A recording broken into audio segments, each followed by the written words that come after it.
Warahmatullahi wabarakatuh. Waalaikumsalam warahmatullahi wabarakatuh. Om Swastiastu, Namo Buddhaya, Salam Kebajikan. Namun sebelumnya kita sampaikan permohonan maaf ya kepada Bapak Ibu hadirin sekalian yang telah lama menunggu.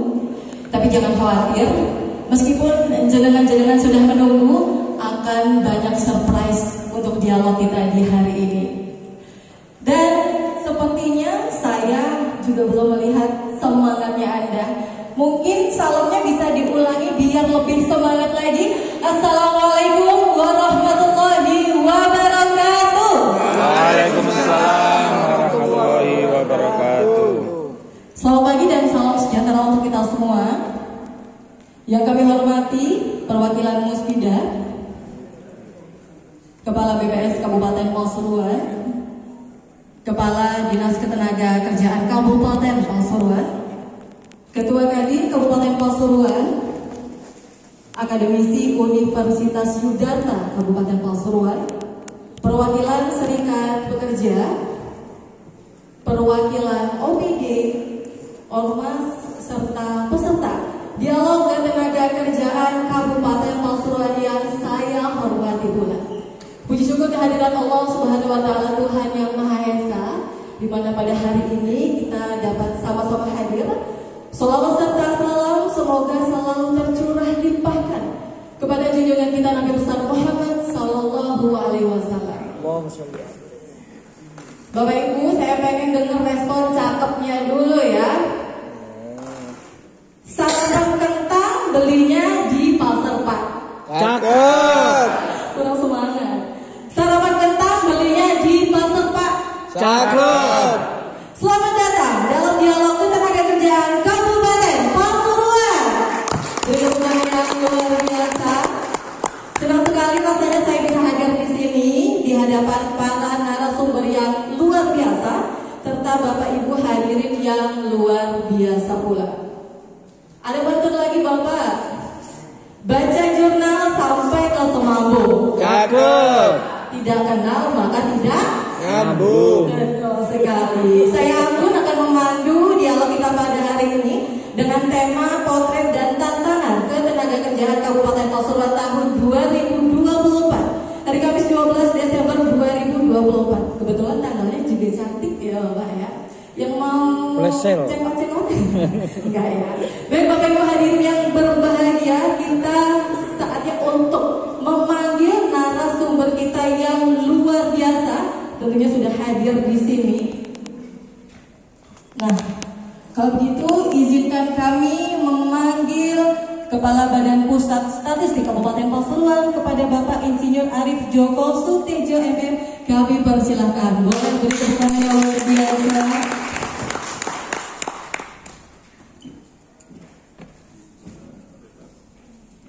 Bebas ya. Berikutnya Bapak Ibu hadirin sekalian, kita akan memanggil Bapak Nurholis MM. Beliau adalah Kepala Dinas Tenaga Kabupaten Pasuruan. Boleh kita hadirkan tepuk tangan yang luar biasa. Berikutnya adalah Dr. Khairul Huda SHMH. Beliau dari Universitas Yudharta Pasuruan. Kita berikan tepuk tangan kembali yang luar biasa.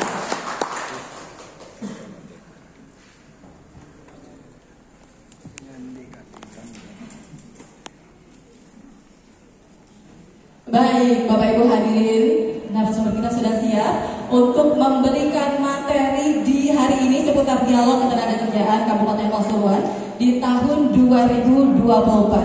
Dan sekarang saatnya untuk beliau, Bapak Insinyur Arif Joko Sutejo MM, Kepala Badan Pusat Statistik Kabupaten Pasuruan, untuk memberikan opening speech kepada beliau. Kami persilakan.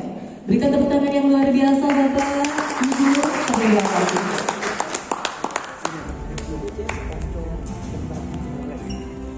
Siap.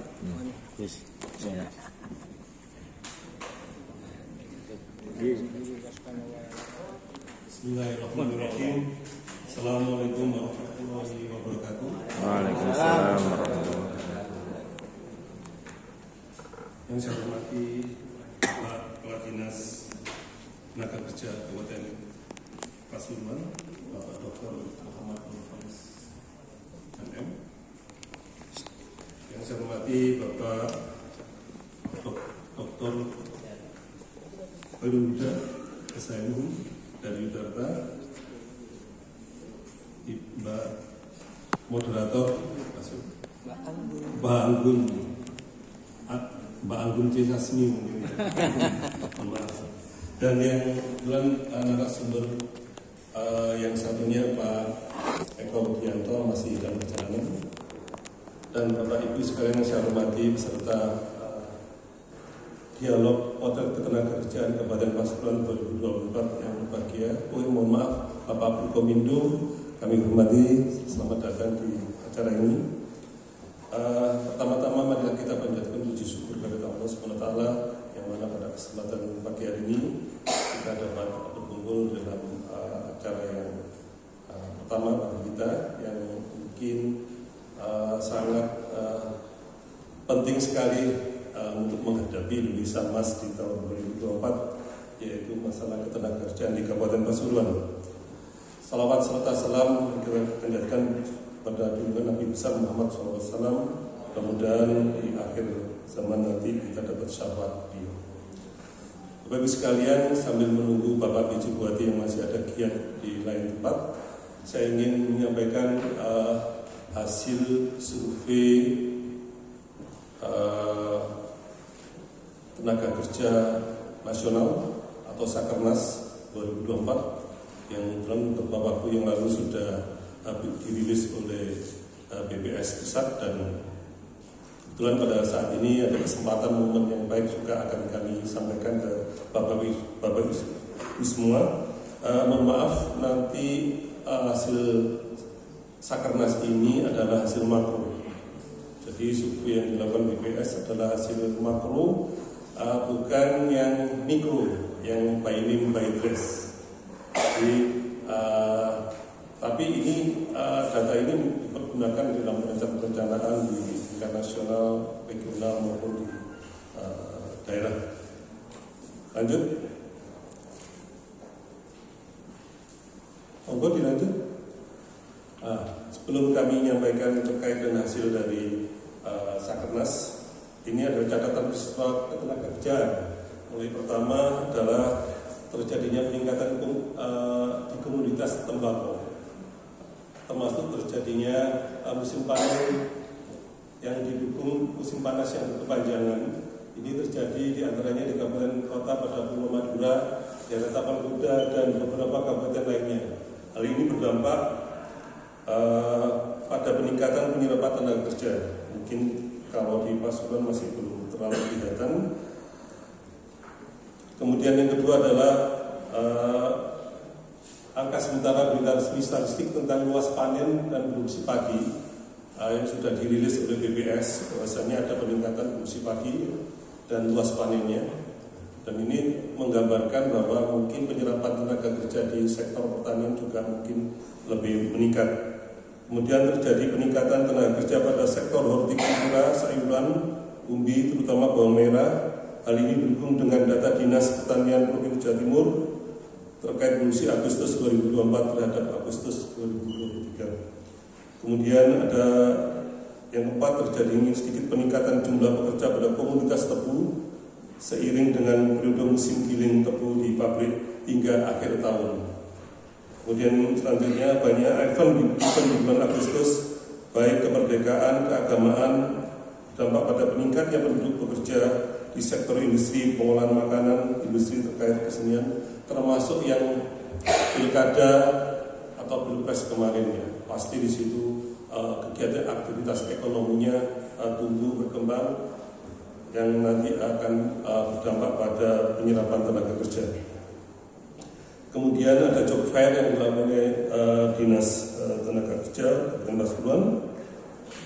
Ini berdampak pada penyerapan penduduk dengan pendidikan SMA, SMK, dan diploma universitas. Dan yang terakhir, jika dilihat dari fenomena yang terjadi di kabupaten dan kota dan pemberitaan online, ada banyak proyek perbaikan pembangunan jalan, jembatan, rumah sakit, pasum, tempat belanja baik menggunakan dana desa, dana pemerintah daerah atau dana lainnya, kita juga bisa melihat bahwasanya di daerah Pasuruan pembangunan pabrik-pabrik juga masih terus arah ke Malang, Raja Malang, kemudian di Pir itu juga kalau di sisi sebelah selatan itu banyak sekitar 4 atau 5 pabrik yang dibangun di daerah situ. Dan kita memang lihat gerak industri manufaktur di Pasuruan itu juga terlihat lebih berkembang gitu. Tapi mungkin dari Bapak Ibu sekarang mungkin bisa sharing nanti ya bagaimana tentang tenaga kerjanya. Kalau kita lihat di sisi fisik perusahaan pabrik itu kita berkembang, tapi di sisi tenaga kerja mau nanti bisa sharing di acara ini. Oke, lanjut. Ini kita lihat hasil dari Sakernas kemarin bahwasanya penduduk usia kerja kita atau manpower itu kalau kita lihat 15 tahun ke atas sejumlah 1.299,4 ribu orang. Ini hasil dari survei tersebut. Usia kerja ini, penduduk usia kerja ini itu ada dibagi dua, yaitu angkatan kerja dan bukan angkatan kerja. Kalau angkatan kerja yang siap bekerja, jadi merupakan yang ditunggu-tunggu oleh katakanlah investor gitu ya, kalau mau masuk dilihat TPAK-nya. Jadi indikatornya yang dilihat dari angkatan kerja itu TPAK 75,31%.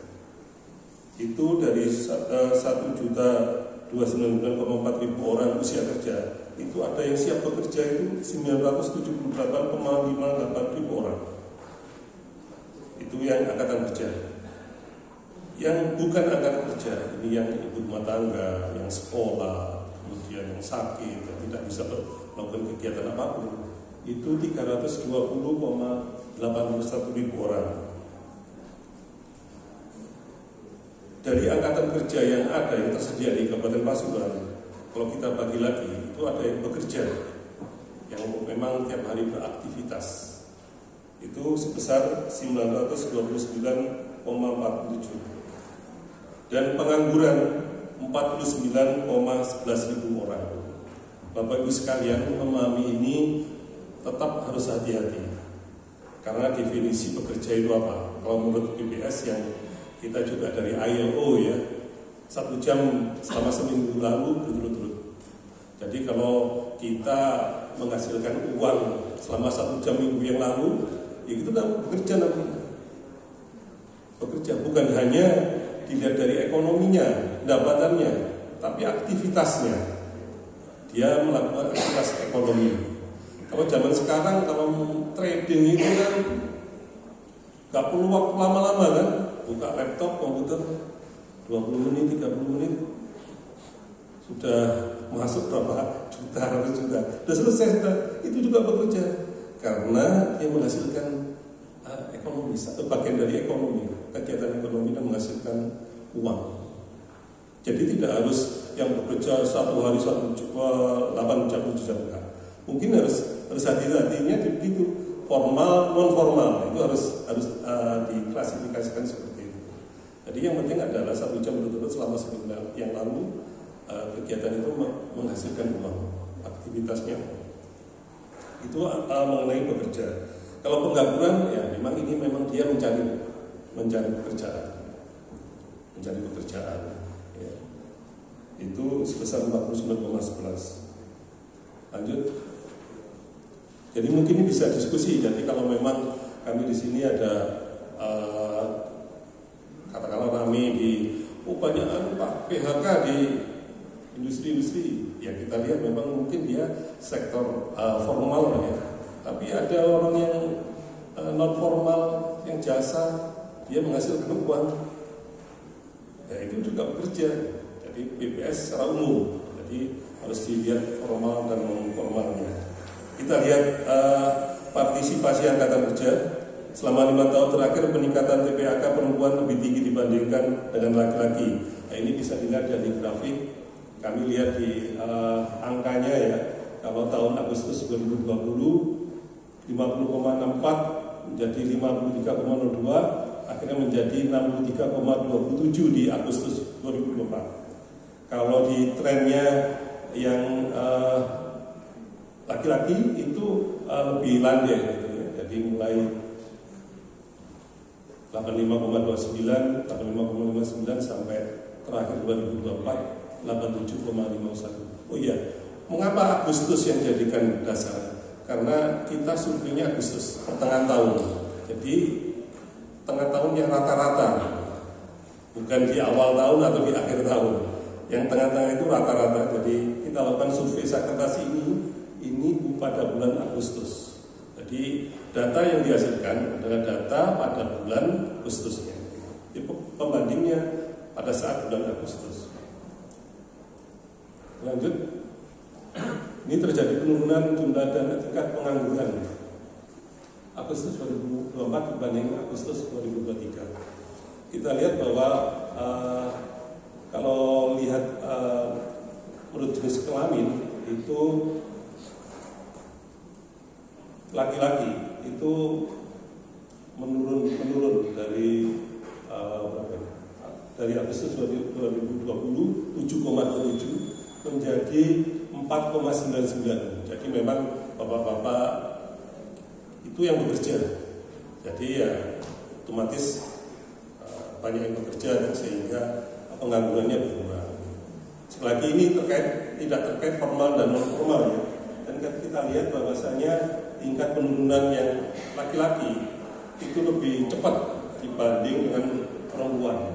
Terlihat di Agustus 2024 TPT-nya tingkat pengangguran terbukanya itu lebih rendah. Laki-lakinya 4,99 kalau dibanding dengan perempuan 5,06. Jadi pengangguran perempuan mungkin masih agak landai, tetaplah konstan gitu. Karena memang ya itu tugasnya ibu itu di rumah tangga. Beda dengan bapak-bapak mencari kerja mana-mana gitu. Jadi peluang untuk bekerja itu lebih tinggi. Begitu juga di grafik itu terlihat bahwasanya TPT dan jumlah penganggurannya seperti itu. Lanjut. Ini kalau kita perbandingkan dengan kabupaten-kabupaten ya Bapak Ibu sekalian, Kabupaten Pasuruan itu tercatat di nomor 8 ya, nomor 8 bahwa TPT-nya tingkat pengangguran terbukanya di ranking 8. Mengapa? Kalau wilayah itu memang banyak industri, kota, TPT-nya mesti tinggi, tingkat penganggurannya tinggi. Karena apa? Ada gula, ada semut kan gitu. Otomatis banyak orang yang dari daerah lain itu mengadu nasib di kota yang ada industri atau perkotaan. Coba kita lihat Sidoarjo, Gresik, Pasuruan, Malang, kota Surabaya itu dari atas semua, TPT-nya agak tinggi. Itu wajar-wajar aja. Kalau kita bandingkan dengan di yang di bawah, Sumeneb, Pamekasan, Pacitan, Ngawi, itu lebih rendah. Tingkat penganggurannya rendah. Karena apa? Mereka di sana mungkin pertanian yang lebih tinggi gitu ya, sehingga penyerapan tenaga kerja mungkin lokal aja. Penganggurannya juga mungkin terserap ke bidang pertanian atau jasa. Dan itu wajar kalau Pasuruan lebih tinggi TPT-nya pengangguran. Terjadi penurunan TPT pada seluruh kabupaten. Jadi secara bahkan nasional dan regional itu memang menurun. Kemudian TPT tertinggi tercatat di Kabupaten Sidoarjo. Ya, Sidoarjo dekat dengan Surabaya, industrinya juga banyak. TPT terendah di Kabupaten Pacitan sebesar 1,56%. Orang mau mencari kerja, mereka nggak mikir mau ke Pacitan, mesti mikirnya kemana? Nah, kita ingin cari kerja di mana? Sidoarjo, Surabaya, bahkan Pasuruan. Nggak mungkin lagi ke Pacitan, ayo cari kerja di Pacitan, kan nggak mungkin. Ya, kemungkinan TPT-nya nganggur sana ya rendah. Apalagi juga mungkin di Madura, gitu, Sampang, Kasan, semuanya. Lanjut. Tingkat pengangguran terbuka menurut pendidikan ini yang mungkin bisa kita lihat bahwasanya menurut tingkat pendidikan yang paling banyak nganggurnya itu latar belakangnya apa? Kalau kita lihat SMA dan SMK wajar. Jadi kita mungkin middle worker-nya, middle tenaga kerja pertengahan ya, mungkin produksi kata tanda petik gitu. SMA dan SMK perguruan tinggi 6,73%. Kalau SMA SMK 11,24, 9,95%. SD ke bawah rendah sekali, 2,31 dan SMP 3,54. Kalau kita lihat SMK, Pak, kalau kita mengamati SMK itu bisa dilihat bahwasanya tingkat pengetahuan terbuka di SMK memperlihatkan tren yang meningkat. Karena mungkin SMK sekarang jadi idola gitu Pak ya. Orang mau ingin kerja udahlah SMK aja. Tapi hati-hati di situ. Kalau penyerapan tenaga kerja kurang, akhirnya pengangguran dari SMK-nya juga akan meningkat. Dan itu bisa terlihat di trennya mulai Agustus 2021 8,5%, Agustus 2022 8,78%, Agustus 2023 9,28%, dan Agustus 2024 kemarin 9,97%. Jadi meningkat pengangguran di tingkat SMK. Lanjut. Ini status pekerjaan utama. Status pekerjaan utama ini kita lihat ada buruh karyawan pegawai distribusinya 41,7% tenaga kerja itu adalah buruh karyawan pegawai. Berusaha sendiri, usaha itu 23,91%. Pekerja bebas di pertanian, non pertanian 12,16%. Pekerja keluarga tidak dibayar karena ada orang yang membantu di keluarganya gitu ya. Ayahnya sebagai katakanlah buka servisan atau toko, putra-putranya membantu tidak dibayar saat termasuk itu. Kemudian berusaha dibantu dulu tidak tetap kerja keluarga atau tidak 9,78%, dan berusaha dibantu dulu tetap atau dibayar 1,66%. Kita lihat bahwasanya kalau terjadi perubahan itu yang positif adalah pekerja bebas di pertanian non-pertanian. Berarti pekerja bebas di pertanian atau non-pertanian meningkat. Mungkin ada yang beralih profesi, atau mungkin pengangguran, atau di PHK gitu ya. Mereka akan beralih ke jasa atau pertaniannya. Itu terlihat di grafik yang sebelah kanan itu. Buruh karyawan pegawai menurun 1,48, minus 1,48. Jadi mereka mungkin tetap bekerja pakai resign atau meninggalkan pekerja tetapnya itu, profesi pekerja tetap, akhirnya beralih ke di sektor pertanian dan non pertanian, bisa jasa atau bebas ya, kerja bebas. Proporsi penduduk yang bekerja pada kegiatan formal mengalami penurunan dalam setahun terakhir, utamanya didorong oleh meningkatnya jumlah pekerja bebas. Ini yang saya sampaikan tadi, ya, karena macam-macam penyebabnya, bisa PHK, bisa yang lain, ya, atau profesinya ganti. Lanjut. Tingkat pendidikan penduduk yang bekerja. Kalau kita lihat dari tadi yang bekerja di Kabupaten Pasuruan ini, yang paling banyak yang mana? Kalau kita lihat terbanyak adalah SD ke bawah, 479,57 ribu atau 51,6%. Sayang ini nggak bisa menunjukkan di sektor mana dia bekerja. Kita hanya bisa menduga-menduga, atau di sektor pertanian atau yang lain. Kemudian diploma yang banyak kedua, SMP itu 158,67 ribu orang, 17%. SMA 129,51 ribu orang, 13,93%. Selanjutnya SMK 101,01 ribu orang atau 10,87%. Dan yang selanjutnya diploma 4, S1, S2, S3 itu 49,73 ribu orang. Dan yang terakhir yang paling sedikit adalah diploma 1, 2, dan 3 itu 1,18%. Ini struktur pendidikan pekerja di Kabupaten Pasuruan. Lanjut. Ini gambaran umum provinsi Jawa Timur ya. Yang di Jawa Timur ini kalau kita bandingkan ini Jawa Timur. Jawa Timur adalah persentase penduduk pekerja pendidikan SD ke bawah menurun terus. Ya. Kita tadi nggak menyampaikan, monggo Pak Wibowo, monggo langsung selanjutnya dari Kadin. Baik, kami ucapkan selamat datang pada Bapak Eka Widiatmo SEMM, Ketua Kadin. Mungkin videonya akan menggambarkan bagaimana ketenagakerjaan di manufacture gitu ya, di industri itu bagaimana terjadi yang sekarang itu bagaimana. Kalau saya bilang ada peningkatan jumlah pabrik-pabriknya, beliau akan mengamati terkait dan mungkin ada PHK besar-besaran Pak ya. Dan enggak Pak Wid ya. Mudah-mudahan mungkin akan disampaikan oleh beliau. Kondisi Jawa Timur mengenai persentase penduduk pekerja lulusan diploma 4, S1, S2, S3 ternyata naik. Jadi tingkat kualitas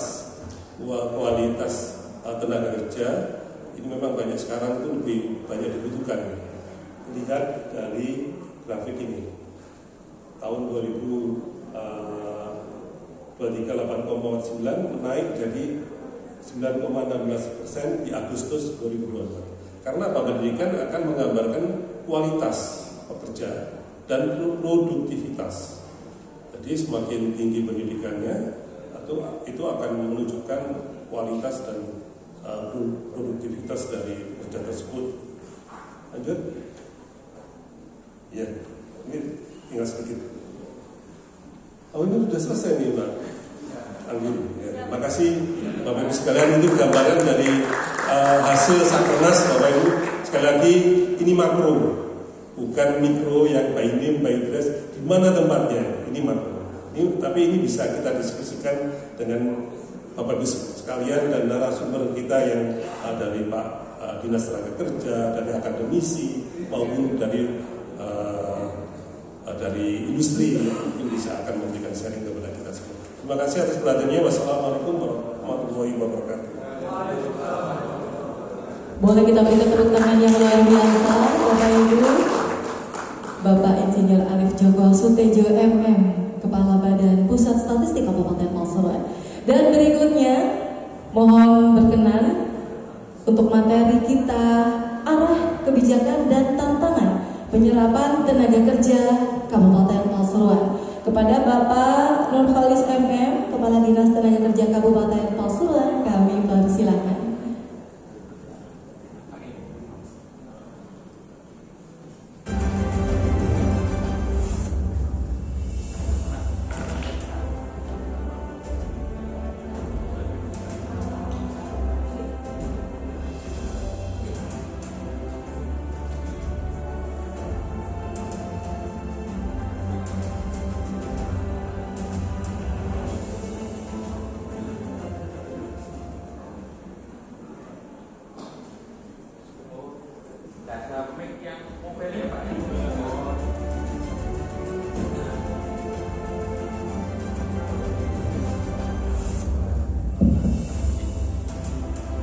Izin Pak,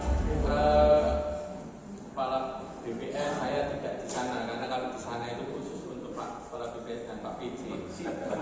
Pak Diri nanti salah. Izin, Bismillahirrahmanirrahim. Assalamualaikum warahmatullahi wabarakatuh. Yang kami hormati Pak Kepala BPS Kabupaten Pasuruan ya Pak ya? Atau BPS Pasuruan Pak? Oh, Kabupaten Pasuruan. Ya, yang kantornya di Gor ya Pak ya. Kalau yang BPS Kota yang di Maksud ya Pak ya. Yang saya hormati Pak Ketua Kamar Dagang dan Industri Kabupaten Pasuruan, Pak Dr. Eko Widiatmo, Sarjana Ekonomi Magister Manajemen. Yang kami hormati Pak Dr. Nurul Huda, akademisi dari Universitas Sudarta Purwosari. Bapak Ibu sekalian, mohon izin, terima kasih Yang membuat saya jadi nervous itu kan karena pesertanya. Saya kemarin dikasih sama panitia itu, pesertanya saya lihat, wah luar biasa, apa yang harus saya sampaikan. Saya bingung, karena saya bingung apa yang harus saya sampaikan, maka saya tidak bawa apa-apa, Bapak Ibu sekalian. Jadi mohon maaf kalau Pak Dr. Nurul Huda kan sudah sangat siap, bawa laptop, kemudian Pak Ari bawa paparan, sudah sangat siap. Saya mohon maaf, saya tidak bawa apa-apa, jadi saya hanya bawa diri saja. Karena saya bawa diri, Bapak Ibu sekalian, mohon maaf nanti kalau ada kurang yang saya sampaikan. Karena bicara tentang ketenagakerjaan, saya yakin yang hadir di sini itu jauh lebih menguasai daripada saya. Seperti ini ada Mas Herman, Mas Soleh dua ini. Dia adalah orang-orang di Serikat. Berkecimpung tentang ketenagakerjaan itu mulai tahun berapa, Pak? Dari kecil. Ya. Saya di Dinas Ketenagakerjaan itu baru pertama kali, Bapak Ibu sekalian. Dalam karir saya tidak pernah di Dinas Ketenagakerjaan. Jadi saya numpang saja. Saya baru 1 tahun lebih sedikit. Jadi kalau bicara tentang ketenagakerjaan, mungkin saya hanya tahu sedikit. Tetapi di kesempatan ini Bapak Ibu sekalian, sebagaimana disampaikan oleh Pak Kepala BPS, tempat kita untuk sharing. Mohon izin Bapak Ibu sekalian, dan tidak lama-lama kita langsung saja nih. Saya kira kalau bicara tentang dasar hukum dan lain sebagainya ini normatif, bisa panjenengan ini hanya rusak ini Pak Eko Honda. Ya. Jadi Bapak Ibu sekalian, kami Dinas Ketenagakerjaan itu diberi amanah oleh Pak Bupati membantu beliau untuk mengurangi angka pengangguran di Kabupaten Pasuruan. Maka visi kami itu ini, jadi meningkatkan penyerapan tenaga kerja yang berbasis kompeten dan daya saing. Meningkatkan penyerapan tenaga kerja, padahal kami itu tidak menyerap tenaga kerja. Jadi bagaimana bisa melakukan? Kami tidak seperti perusahaan yang bisa langsung kalau butuh menyerap tenaga kerja. Kami tidak bisa menyerap tenaga kerja. Nah, makanya ini menjadi tugas sulit ya. Tidak bisa menyerap tenaga kerja, tetapi inginnya meningkatkan penyerapan tenaga kerja. Tetapi Bapak Ibu sekalian, ya. Nah, tetapi Bapak Ibu sekalian, kami diberi modal oleh pemerintah daerah untuk melaksanakan tugas itu. Kami punya BLK, Balai Latihan Kerja. Mungkin Bapak Ibu sekalian, kalau saya lihat, sebelum saya masuk, saya ingin bertanya, adakah yang sudah tahu BLK-nya milik pemerintah Kabupaten Pasuruan? Yang belum tahu, mohon izin untuk angkat tangan. Yang belum tahu saja. Berarti semua sudah tahu ya? Nah, BLK Pandaan itu punyanya pemerintah Kabupaten Pasuruan atau bukan, Bapak Ibu sekalian? Yang belum tahu saja angkat tangan. Oh, berarti semuanya sudah tahu. Terima kasih kalau begitu. Maka tugas saya berarti sudah sukses. Kalau semuanya sudah tahu, iya. Karena selama ini orang mengatakan BLK itu yang Pandaan itu. Padahal BLK Pandaan itu bukan punyanya Kabupaten Pasuruan. Operasionalnya memang di kami, tetapi secara struktural dia ada di provinsi. Tetapi itu yang dikenal. Jadi Bapak Ibu sekalian, pemerintah Kabupaten Pasuruan melalui Dinas Tenaga Kerja itu punya BLK yang di Rejoso. Tapi saya kemarin bangga ketika Pak PJ Bupati datang, kemudian membuka job fair, beliau mengatakan, saya dulu ketika masih jadi eselon 3, ketika Dinas Keluarga Wilayah Timur saya lewat, saya kira ini kantornya provinsi. Karena dulu bagus, dulu awal-awal dibangun 2012 itu bagus katanya. 2012. Tapi sekarang beliau ya, tapi saya senang karena beliau kemudian sepertinya ini butuh perawatan. Dan tapi dulu pernah bagus. Ya, karena bagus. Jadi 2012 beliau terkesan dikira itu kantornya punya provinsi. Wih, kantornya provinsi, kantor apa ini? Provinsi kok ada di sini? Ternyata tidak. Jadi kami bangga karena kantor kami benar bagus BLK itu. Ya, BLK pemerintah Kabupaten Pasuruan ada di Rejoso. Nah, kami melalui BLK itu ada pelatihan yang berbasis kompetensi. Ada 12 kejuruan yang ada di sana. Namun saat ini setelah saya ketemu dengan Pak Kadin, Pak Eko, kami kemudian mencoba untuk menyesuaikan kejuruan-kejuruan yang ada di kami itu sesuai dengan kebutuhan industri. Dan terakhir kami sudah dilantik ya Pak Eko dengan beberapa orang untuk menjadi tim TKDV Kabupaten Pasuruan. Nah, Bapak Ibu sekalian, inilah kondisi Kabupaten Pasuruan. Tadi juga sudah disinggung oleh Pak Arif bahwa Kabupaten Pasuruan memiliki potensi yang memang tidak dimiliki oleh daerah lain. Jadi layak kalau Kabupaten Pasuruan saat ini menyandang UMK tertinggi nomor berapa Pak Soleh? Ring 1. Nah, masuk ring 1 kita.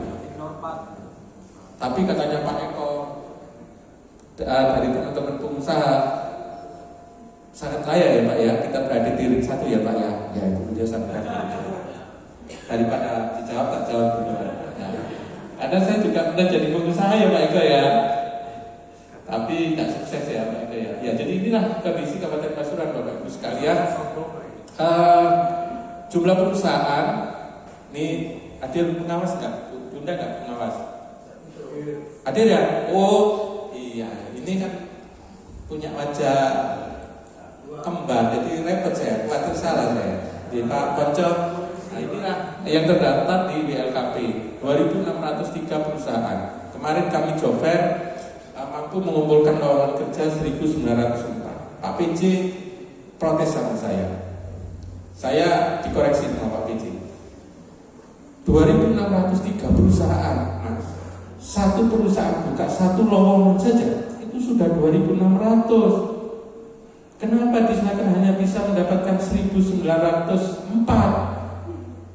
Saya nggak kalah akal.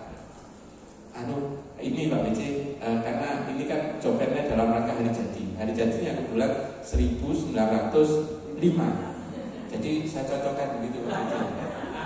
Pak PJ terdiam, tapi saya nggak tahu terdiamnya Pak PJ itu kan nggak tahu saya. Kemudian saya diapakan saya nggak tahu saya. Ya jadi seperti ini kondisi di Kabupaten Pasuruan. Tapi bagaimana kondisinya? Nah ini teman-teman pengawasan yang biasa keliling itu saya yakin pasti tahu. Jadi saya tidak menjelaskan bagaimana kondisi perusahaan di Kabupaten Pasuruan. Tetapi secara kuantitas ada 2.603 perusahaan. Kemudian kita Kabupaten Pasuruan ini secara geografis punya segalanya. Pantai punya, dataran rendah punya, tengah-tengah punya, dataran tinggi juga punya. Artinya semua sektor bisa ada di Kabupaten Pasuruan. Mulai perikanan, pertanian, perkebunan itu ada semua di Kabupaten Pasuruan. Dan ini tidak semua kabupaten kota yang ada di Jawa Timur ini punya itu. Maka tidak heran kemudian kalau teman-teman serikat saat ini tuh lagi bingung ketika kita bicara tentang UMK, upah UMSK, upah minimum sektoral kabupaten yang harus melihat Pak Saleh KLBUI ya, klasifikasi lapak badan usaha Indonesia yang dikeluarkan oleh BPS, bingung karena semuanya ada di Kabupaten Pasuruan ini, semua jenis perusahaannya ada, pertambangan ada, pertanian ada, kehutanan ada, semuanya ada. Nah bingung. Sementara kita hanya punya waktu berapa hari Mas Saleh? 2 hari ya. 2 hari. Selasa Rabu. Selasa Rabu hari ini kami harus sudah menyelesaikan usulan UMSK itu. Jadi bingung, teman-teman bingung saat ini. Kemudian ini memang agak sedikit sepintas sepintas agak sedikit berbanding terbalik dengan kondisi ketenagakerjaan di Kabupaten Pasuruan, terutama dari aspek pengangguran. Tadi sudah dipaparkan 2024 ada penurunan 0,48% angka pengangguran di Kabupaten Pasuruan menjadi 5,02%. Nah, ini masih masuk kategori tinggi. Apalagi kalau kemudian ini dilihat pada orangnya, ya 5,48%. Kalau lihat orangnya, jumlah tenaga kerjanya itu ada 50.117 orang. 50.117 orang itu kalau dikumpulin di masalah ini, insya Allah nggak cukup ini. Nah, kemudian yang kita rasakan dan kita amati, pengangguran tadi disampaikan berada di wilayah-wilayah perkotaan, betul. Tetapi kami sering juga mendapatkan informasi bahwa wilayah-wilayah pertanian, pesisir itu justru angka penganggurannya lebih rendah daripada daerah-daerah perkotaan. Padahal kalau kita amati secara ekonomi daya beli masyarakat, yang wilayah-wilayah itu tidak lebih tinggi dari wilayah perkotaan. Kemudian tadi yang disampaikan Pak Kepala BPS bahwa 7 jam dalam 1 bulan itu sudah termasuk kategori bekerja ya. 1 jam ya dalam seminggu. Coba bayangkan Bapak sekalian, 1 jam bekerja dan menghasilkan uang, berapapun uang yang dihasilkan ya Pak ya, berapapun uang yang dihasilkan, 1 jam bekerja, berapapun uang yang dihasilkan itu tidak termasuk kategori pengangguran. Ini tentu akan berbeda pemahamannya dengan kita selama ini. Ya, saya sering menerima beberapa orang datang ke kantor, kemudian bertanya tentang lowongan kerja. Pasti akan kami tanya, Anda selama ini aktivitasnya apa? Saya membantu orang tua Pak. Ngapain? Jualan. Jadi ada orang tuanya jualan lalapan, dia membantu. Loh, kami sampaikan, loh, Anda berarti sudah bekerja. Loh, belum Pak, belum. Loh, belum bekerja, belum. Saya nggak dapat uang Pak, saya hanya membantu. Tetapi ini kalau pengertian sesuai dengan yang disampaikan Pak Kepala BPS tadi, dia termasuk kategori orang yang sudah bekerja. Nah, inilah di masyarakat yang berkembang. Maka bisa jadi angka pengangguran yang di sini ini faktanya apakah memang 5,48 atau 5,02 atau mungkin lebih dari itu. Nah, ini yang butuh intervensi kita bersama. Kami selama ini sangat membutuhkan itu. Jadi kalau di Disnaker itu angka pengangguran itu adalah mereka yang tercatat di database kami di Hello Work. Ketika mereka mencari kerja kemudian minta AK1, itulah yang kami catat sebagai pengangguran. Jadi ini berbeda sekali dengan secara regulasi yang dimiliki oleh BPS. Tetapi Bapak Ibu sekalian, saya kira kita tidak perlu debatable akan hal itu.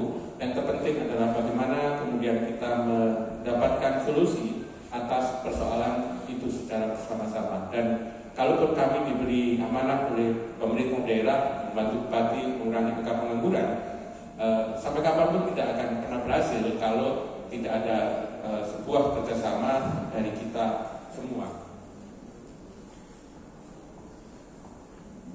Nah, ini sama seperti yang disampaikan BPS tadi, bahwa TPT kita memang betul mengalami penurunan, tetapi ternyata penurunan itu juga berlaku secara nasional. Artinya perlu sebuah kerja keras, sebuah kolaborasi dari semua stakeholder yang ada di Kabupaten Pasuruan untuk secara bersama-sama menurunkan angka pengangguran di Kabupaten Pasuruan.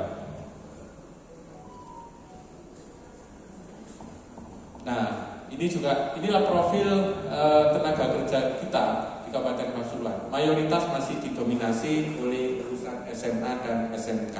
Jadi disajikan bahwa pengangguran kita paling banyak adalah lulusan SMA. Nah, ini menjadi sesuatu yang sangat tidak kita harapkan ya, karena SMA itu kan kalau dulu harapannya setelah lulus SMA adalah kuliah. Tetapi fakta yang kami temukan, Bapak Ibu sekalian, banyak alumni SMA itu yang tidak melanjutkan kuliah. Sehingga mereka juga ketika kami tanya, apa rencana Anda? Tidak tahu. Maka kalau beberapa waktu yang lalu ada berita di sosial media bahwa Gen Z 10.000 orang menganggur, sepertinya mendekati karena mereka tidak tahu apa yang harus mereka kerjakan. Mereka mau kemana itu juga tidak tahu. Ini yang selama ini kami temukan ketika kami bertemu dengan pencari kerja yang alumni SMA. Agak berbeda ketika kami ketemu dengan alumni yang SMK. Ini berbeda karena mereka sudah punya bekal ketika di SMK. Karena itu beberapa waktu yang lalu kami insya Allah sudah ada intervensi dari pemerintah. Kenapa saya katakan intervensi? Karena pemerintah mengharapkan di setiap pemerintah daerah itu harus ada yang namanya tim koordinasi, revitalisasi pendidikan vokasi dan pelajar vokasi. Dan Kabupaten Pasuruan termasuk 5 di antara daerah itu yang sudah punya di Jawa Timur.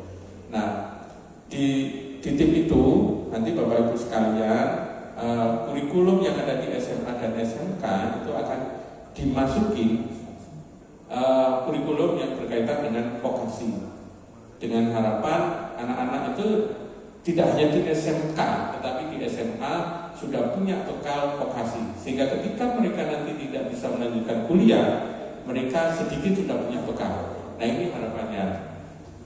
Nah, memang tadi di data juga sudah disajikan bahwa pengangguran kita terbanyak pertama adalah SMK, kemudian SMA, dan yang ketiga alumni perguruan tinggi.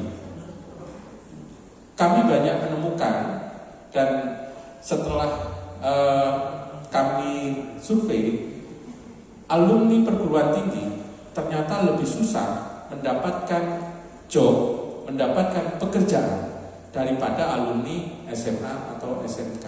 Kenapa? Nah, kalau hasil identifikasi kami, karena ternyata anak-anak alumni perguruan tinggi itu lebih banyak berbekal pada hasil nilai. Mereka terbuai dengan IP yang tinggi. Kami beberapa waktu yang lalu pernah mendapatkan seseorang alumni sarjana hukum, kemudian ada lowongan kerja di legal drafting, cocok dengan pendidikannya, kami angkat dengan angka 5. Tapi apa yang kemudian terjadi, ada ketidakcocokan antara keinginan dengan jabatan yang diinginkan. Nah, ini menjadi problema dan menjadi tantangan kita semua, terutama orang tua, untuk kemudian mengetahui kompetensi, keinginan, passion dari anak-anak kita. Ini juga berbeda ketika kita menghadapi generasi seperti seumuran kita. Generasi seumuran kita itu berbeda dengan anak-anak generasi Gen Z, ya, sudah berbeda. Nah, ini juga menjadi tantangan bagi kita. Bagaimana kemudian menyiapkan lapangan kerja yang sesuai dengan kondisi tenaga kerja yang ada di Kabupaten Pasuruan. Nah, ini yang saya ceritakan tadi, bahwa kami Dinas Tenaga Kerja setelah 1 tahun ini mencoba untuk mengevaluasi bahwa selama ini kami sudah melaksanakan beberapa pelatihan, ada beberapa kejuruan, tetapi kami menilainya masih kurang efektif, terutama untuk menghasilkan sebuah penempatan dengan persentase yang tinggi. Karena itu di 2025 kami nanti akan banyak melakukan kegiatan pemagangan, dan alhamdulillah kami sudah disupport oleh teman-teman dari perusahaan melalui ketua Kadin. Saat ini sudah 6 perusahaan MOU dengan kami. Jadi nanti magang lanjut pada penempatan, Pak Eko ya. Jadi kami nanti akan membuka seleksi khusus untuk teman-teman yang nanti magang pada penempatan.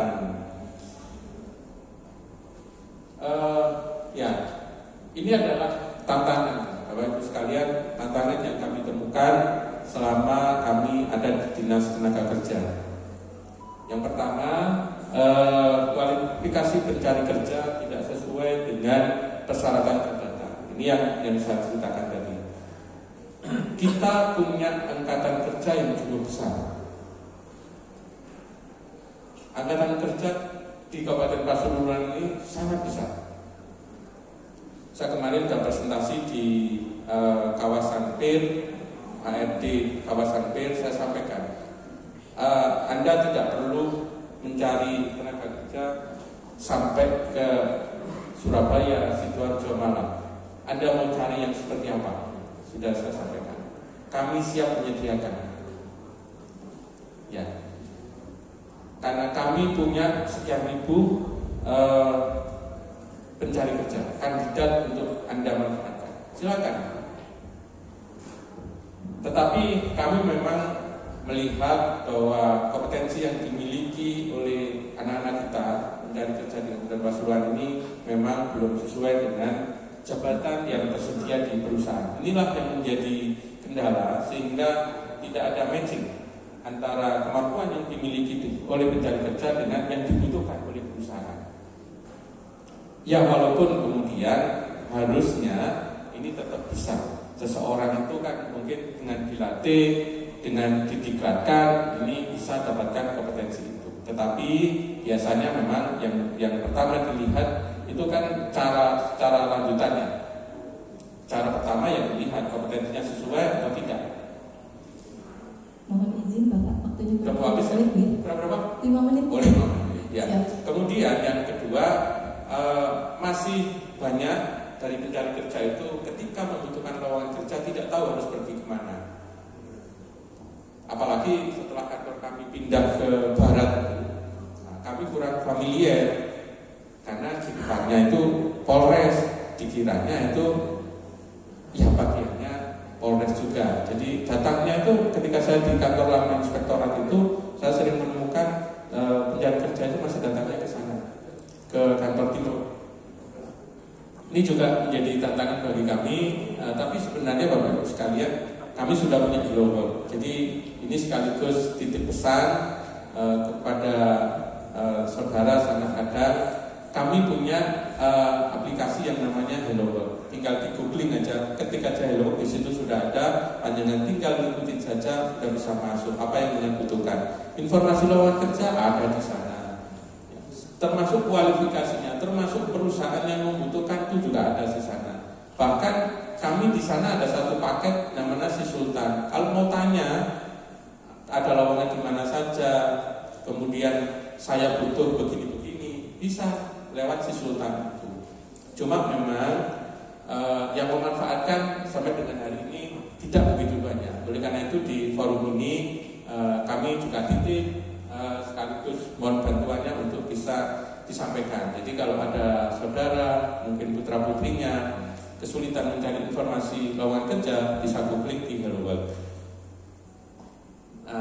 Ini yang masalah yang membuat kami jadi bingung, itu masalah ketiga. Jadi kami menemukan seseorang itu tidak memahami saya ini punya kemampuan seperti apa, passion saya di mana, itu tidak tahu. Ketika kami tanya, Anda ingin kerja di sektor apa, sektor kerja di mana, itu nggak tahu Pak, nggak tahu di mana. Jadi keinginan saja itu tidak punya, kan repot. pingin kerja sini opo itu juga nggak tahu. Nah ini kami temukan Bapak Ibu sekalian. Kalau ketemu dengan kami bisa dalami.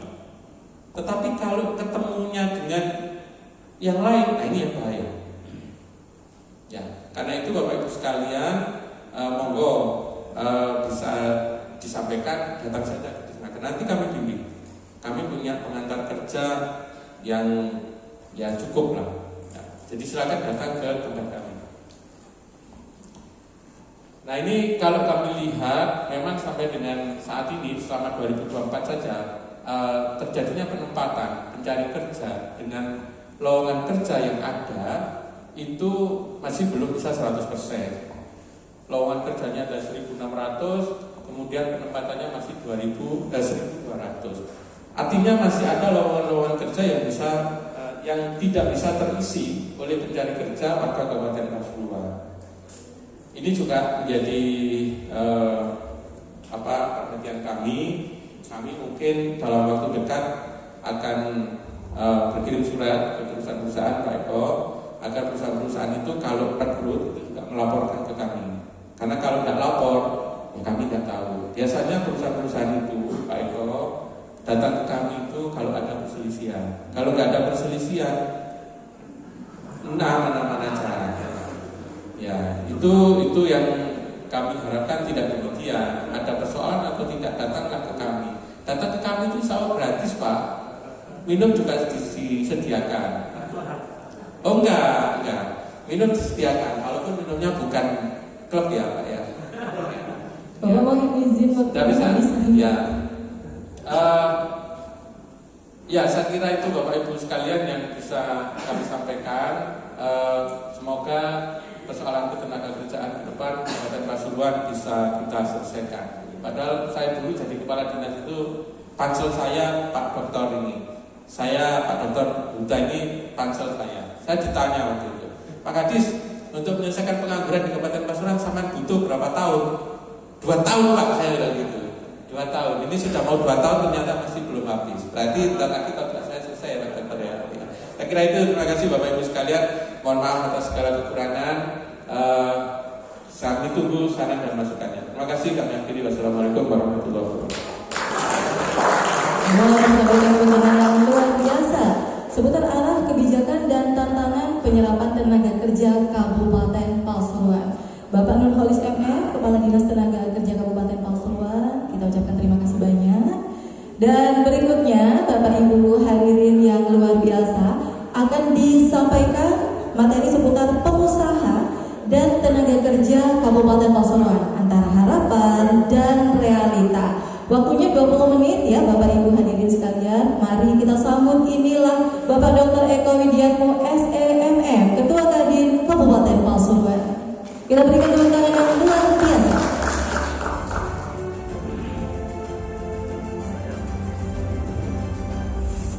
Saya ke bagian yang ketiga.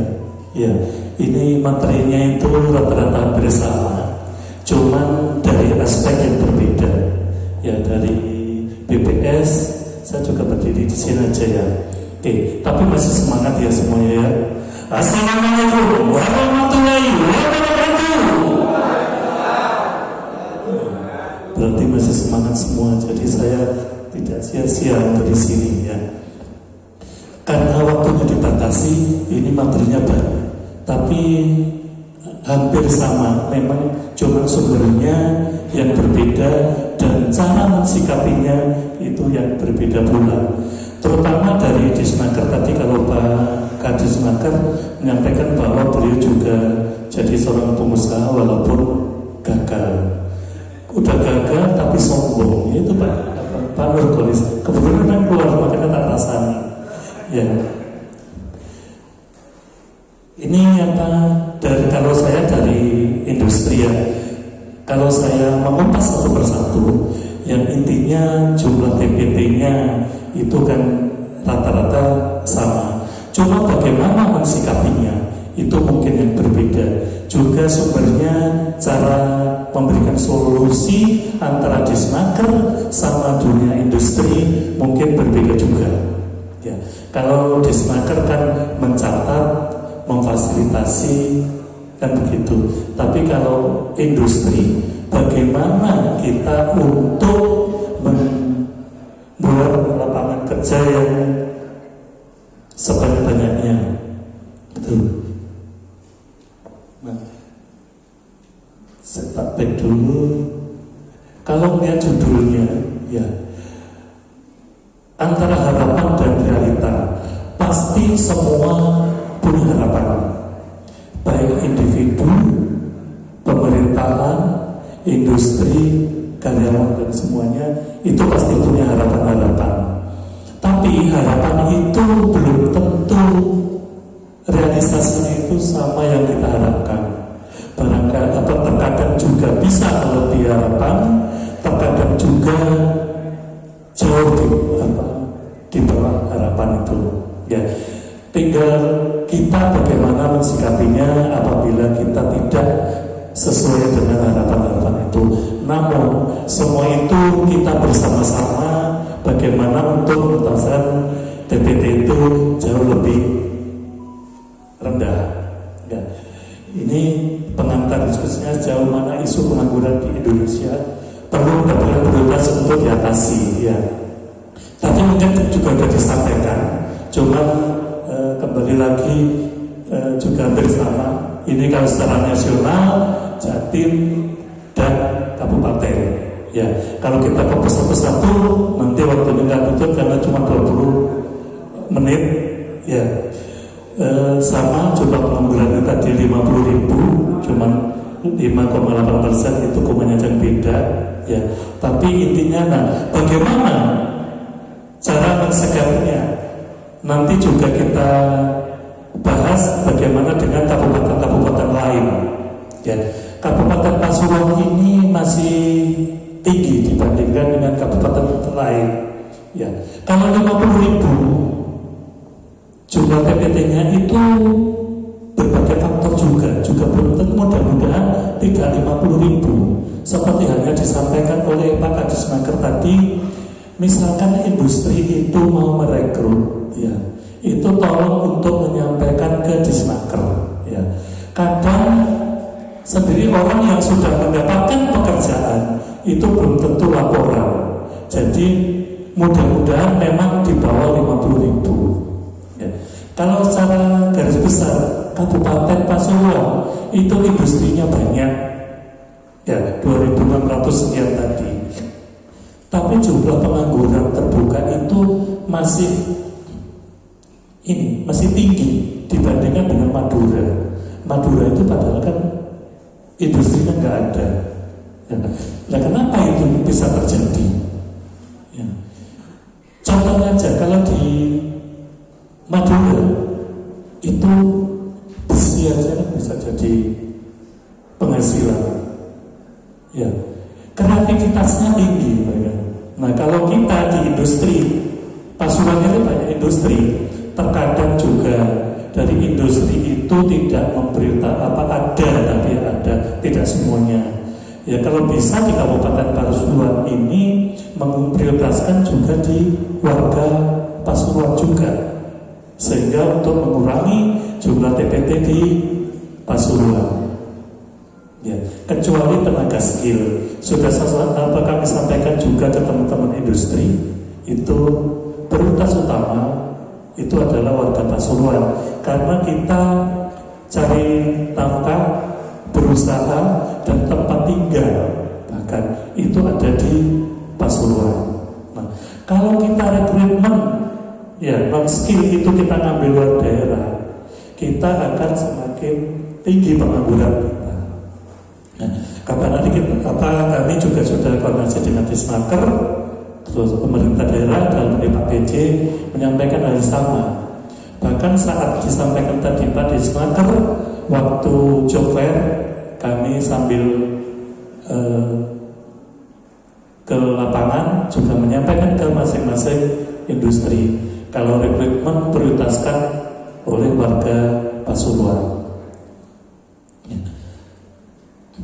Nah, ini pengangguran yang di provinsi jumlahnya 4,3, tapi kan rata-rata ini yang saya sampaikan tadi bahwa di Pasuruan itu kan masih tinggi ya.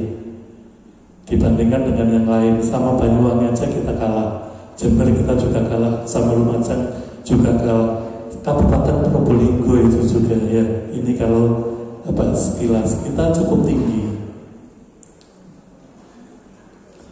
Nah ini analisa potensial ekonomi loss-nya ya, dari TPT beberapa kabupaten di Provinsi Jawa Timur. Ini sebetulnya juga sudah kita dari provinsi waktu itu juga sudah menyampaikan, dari Pak Arief BPS juga menyampaikan. Cuman kembali lagi kita mensikapinya bagaimana. Ini adalah tugas kita semua, antara pemerintah daerah, industri, Disnaker, pendidikan itu juga sama-sama. Siapa yang bertanggung jawab? Ya kita semua. Ya. Terus juga dari akademisi, ya, dari dunia pendidikan itu juga ikut andil juga. Kami juga dari Kadin itu sudah koordinasi beberapa industri.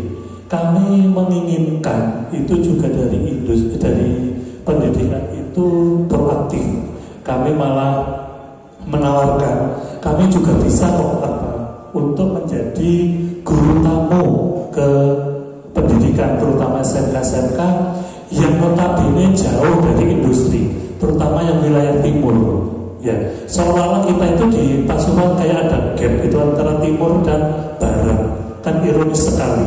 Nah, kami dari industri itu menginginkan juga kita pengen ngajari, pengen jadi guru tamu. Kebetulan dari Kadin itu punya tenaga yang skill yang sudah ikut pelatihan TOT dari Jerman. Kita punya lulusan dari yang diselenggarakan oleh TR Jerman itu 13 yang lulus. Jadi punya sertifikat internasional. Ya. Itu untuk biar siap kerja. Terkadang lulusan dari SMK itu tidak hanya mengandalkan di teori saja, butuh ini masukan-masukan bagaimana caranya supaya siap kerja di industri-industri. Ya. Terkadang tidak diperoleh di dunia pendidikan. Contoh hal yang sepele, misalkan industri itu mau merekrut orang itu HRD dari jalan mendekat aja itu sudah dinilai. Ya, hal-hal semacam itu kan tidak disampaikan di dunia pendidikan. Tapi kalau dari industri pasti menyampaikan itu. Tip-tip untuk diterima di industri itu biasanya demikian. Ya, ini 50.000 tadi. Nah, di mana mereka? Ya, di mana mereka selama ini? Mereka sudah berusaha atau bagaimana? Ya. Kalau sudah berusaha ini kan juga nggak mungkin. Terkadang itu kita hanya mengandalkan di industri. Nah, makanya di dunia pendidikan itu juga sangat diperlukan agar bisa mandiri, bukan hanya untuk di industri lapangan pekerjaan, tapi untuk berwirausaha. Makanya tadi Pak Kadisnaker itu menyampaikan kita di 2025 itu meningkatkan pelatihan-pelatihan. Ya, itu supaya ada yang bisa mandiri, ada yang bisa siap untuk di industri. Saya sudah menyampaikan kepada 6 perusahaan yang sudah MOU kepada Disnaker itu untuk menyampaikan keterampilan apa sih yang diperlukan itu. Ya, saya sudah tinggal menyampaikan ke Pak Kadisnaker karena di bulan Januari ini ada beberapa perusahaan yang membutuhkan karyawan banyak, mulai rekrutmen. Nah itu tandanya adalah ya untuk industri udah mulai bangkit. Ya. Kalau kemarin ini sampai bulan ini industri terutama yang tekstil ini lagi terpuruk. Ya. Di Indonesia 34 perusahaan yang tutup, perusahaan tekstil. Karena apa itu? Karena mungkin kebijakan ya kita diserang impor dari Cina, produk Cina itu yang luar biasa, sehingga dari beberapa bulan ini perusahaan industri tekstil itu drop. Tapi sekarang sudah mulai membaik. Mudah-mudahan kedepannya kita membaik sehingga kita bisa menyerap tenaga kerja sebanyak-banyaknya. Akan disalurkan kemana? Itu tadi yang sampaikan, akan dilatih di mana? Dilatih otomatis programnya di Snaker. Kita akan mengadakan pelatihan-pelatihan. Apa modalitas yang ada? Yaitu tadi keterampilan, sertifikasi dan lain-lain. Ya, apa pendidikan mereka yang kategorikan? Kalau Pak Kadisnaker tadi rata-rata untuk sarjana itu banyak nganggurnya. Ya, itu juga belum tentu. Terkadang kembali lagi belum tentu semua itu melaporkan ke Disnaker apabila sudah mendapatkan pekerjaan. Namun, ya, memang juga ada benarnya yang disampaikan oleh Pak Kadisnaker. Terkadang itu apabila kita sarjana itu tidak, aku sarjana, aku nggak mau jadi operator produksi. Rata-rata begitu.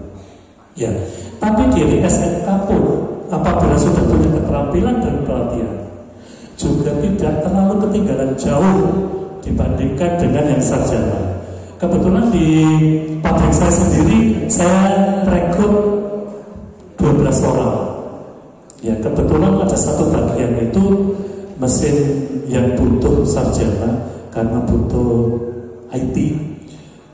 12 itu saya sisipkan 2 orang yang dari SMK, ya, ngambil jaringan itu.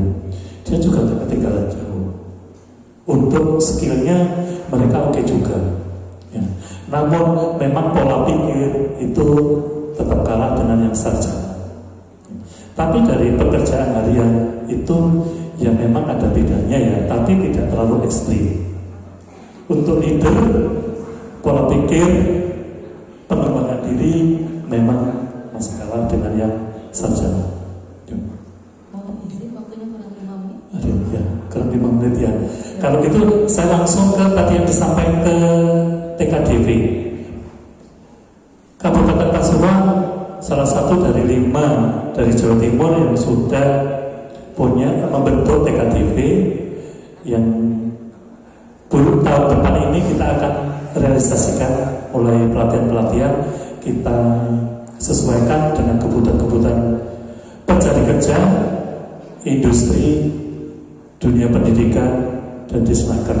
Ya, itu mulai tahun 2025 kita sudah kita aturkan untuk program-program tersebut, dan kami juga sudah sampaikan tentang kebutuhan apa aja keterampilan yang dan pelatihan yang harus kita agendakan. Ini TPT tadi, ya, ini Jatim, ini nanti bisa di-search juga karena dibatasi waktu. Ya, ini struktur demografi Kabupaten Pasuruan. Ya, mengangkut 50.000 sama yang disampaikan Pak Nurkolis. Nah, ini potret TPT wilayah Provinsi Jawa Timur, Kabupaten Pasuruan, tetap di tinggi. Ini anatomi penduduk Kabupaten Pasuruan tadi disampaikan sama Pak Arif. Ya, ini penduduk Kabupaten Pasuruan yang sudah sampaikan. Nah, ini dinamika, demand supply dan tantangan kebijakan. Nih, tantangan dari sisi demand, investasi di sektor industri, pertumbuhan sektor industri, peningkatan kebutuhan tenaga kerja, jumlah tenaga kerja, keahlian tenaga kerja, soft dan hard skill. Udah diingatkan ini, Bapak mau datang. Ya. Oke. Ini tantangan sisi ya. Ini yang disampaikan tadi, pelaksanaan pendidikan dan pelatihan vokasi. Mudah-mudahan tahun depan kita berhasil dan sukses, dan harus itu. Nah, ini koordinasi dan sinkronisasi stakeholder lintas sektoral dan sinergi. Harapan ya, ini Indonesia ditargetkan akan menjadi negara maju dan salah satu dari 5 kekuatan ekonomi dunia. Ya. Solusinya siklus pendidikan vokasi dan pelatihan vokasi. ini yang TKDV ya kita akan laksanakan ini di tahun 2025. Sekarang kita lagi penyusunan. Ini regulasi terkait revitalisasi ya, itu PMK nomor 5 tahun 2022, PMK nomor 6 tahun 2022, PMK nomor 5. Nah, ini Perpres 68. Nah, ini tugas TKDV. Nah, ini SK kita, SK TKDV Kabupaten Pasuruan. Nah, menciptakan ekosistem lokasi. Ini, nah, karena waktunya terbatas, mohon maaf apabila kekurangan dan salah kata. Ya, kami mengaturkan mohon maaf sebesar-besarnya. Wassalamualaikum warahmatullahi wabarakatuh. Boleh kita berikan tepuk tangan yang luar biasa kepada Bapak Dr. Eko Widiatmo SEMM. Beliau adalah Ketua Kadin Kabupaten Pasuruan yang sudah menyampaikan seputar pengusaha dan tenaga kerja Kabupaten Pasuruan antara harapan dan realita. Sekali lagi kita berikan tepuk tangan yang luar biasa untuk narasumber kita. Ada satu narasumber lagi yang akan menyampaikan informasi Bapak Ibu, tapi sebelumnya karena Bapak PJ akan menuju ke lokasi kita saat ini, mohon berkenan dia untuk para narasumber bisa kembali ke tempat ya. Setelah ini Bapak PJ akan meluncur dan membuka acara dialog kita di hari ini. Monggo. Tapi jangan khawatir ya Bapak Ibu hadirin semua yang ada di sini. Nanti kalau jenengan tadi sudah menyimak dialog kita, dan satu tema lagi yang akan disampaikan, akan ada yang spesial untuk Anda. Harus setia dan tetap menyimak juga mendengarkan apa yang beliau sampaikan. Silahkan kepada Ibu MC ya, Ibu Protokol mungkin bisa mengambil alih. Baik, terima kasih. Baik, terima kasih Pak Agung. Bapak Ibu hadirin yang kami hormati, sesaat lagi acara pembukaan akan kita ikuti bersama, dan untuk materi akan dilanjutkan setelah pembukaan nanti selesai. Mohon izin untuk mengingatkan Bapak Ibu hadirin, sebelum acara pembukaan dimulai, mohon berkenan seluruh hadirin untuk mengalihkan setting handphone masing-masing pada mode silent agar acara pembukaan nanti dapat berjalan dengan tertib dan khidmat. Ucapkan terima kasih atas perhatiannya.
Mohon izin kepada seluruh peserta dapat kami sampaikan Nanti sebelum meninggalkan tempat, dimohon untuk menyerahkan surat pernyataan yang telah dibagikan kepada panitia. Surat pernyataan tidak menggunakan mobil dinas, diserahkan kepada panitia sebelum meninggalkan tempat acara. Diucapkan terima kasih atas perhatiannya.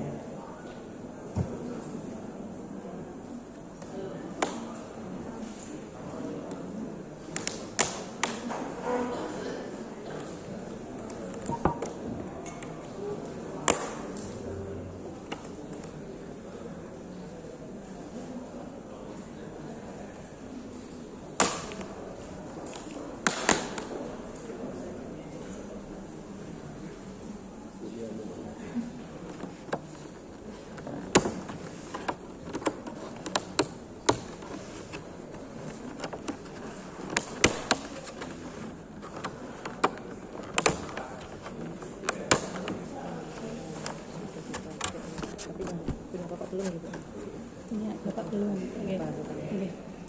Sampun ini kan Bu sesuai ya. Oh.